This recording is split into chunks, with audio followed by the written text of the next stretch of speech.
Sir, mula dito, no?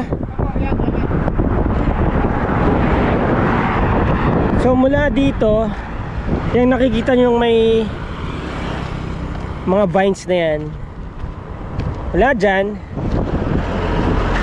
papunta dito. Itong guhit na yan, ano? Tapos medyo nagkorte, isusuperimpose ko na lang po yung configuration or yung itsura ng property sa bird's eye view.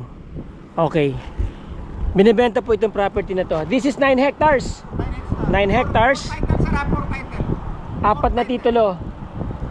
Original certificate of title lahat. Alright, for title po ito, 9 hectares ito. Ang location niya sa Botolan, Zambales.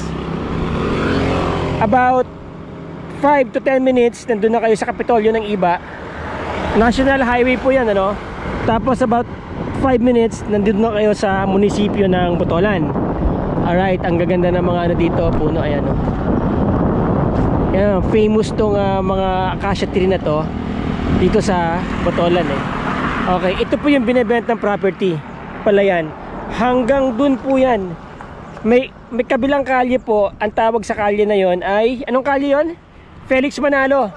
Felix Manalo Road. Kung matatandaan ninyo, may binlog po ako dito sa may Danak Bunga na malapit sa mga resorts. Yun po yung kalsada na yon. Makikita po natin yan sa drone. Papalipad tayo ng drone kung ano ang itsura nito sa taas, ano po. Pero napakaganda ng area kasi nga, alam nyo, itong stretch na to ng kalye at ng National Highway na to, joining between Botolan and Iba, yan, is area of development na rin po ito.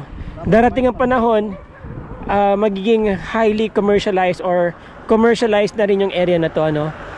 Alam niyo naman, tatambakan lang yan, unti-unti i-develop, no? Pwede na pong maging residential, commercial property. Alright, mga boss, mga ma'am, mga sir, palipad tayo ng drone, tignan natin yung itsura ng property. Let's go.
So okay, kung nakita nyo po dun sa drone kanina, no, may kalsada dito, papasok doon, ikot.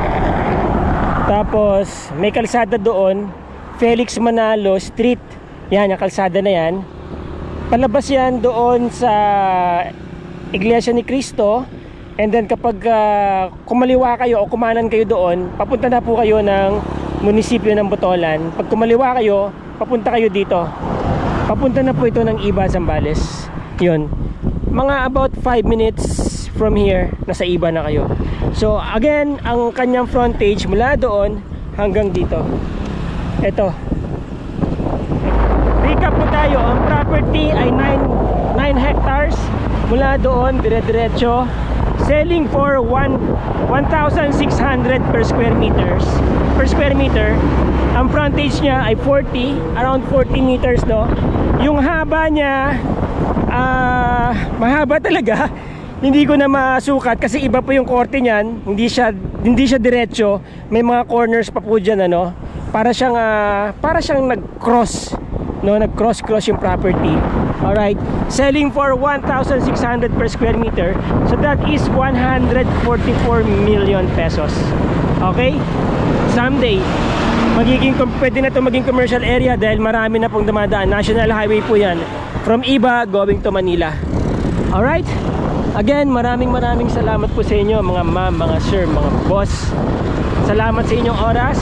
Para po sa mga interesado, nandyan po ang aking contact details. Diyan ang aking WhatsApp, Viber at saka aking Globe. At yan ang aking email. Tawagan nyo lang po ako, text nyo ako, chat nyo ako. Kung hindi ko man masagot ang tawag ninyo, please leave a message within 24 hours at tawagan ko kayo at sasagutin ko po ang inyong mga messages. Maraming salamat po sa inyo. Till the next video, mga boss, mga ma'am, mga sir. Ciao.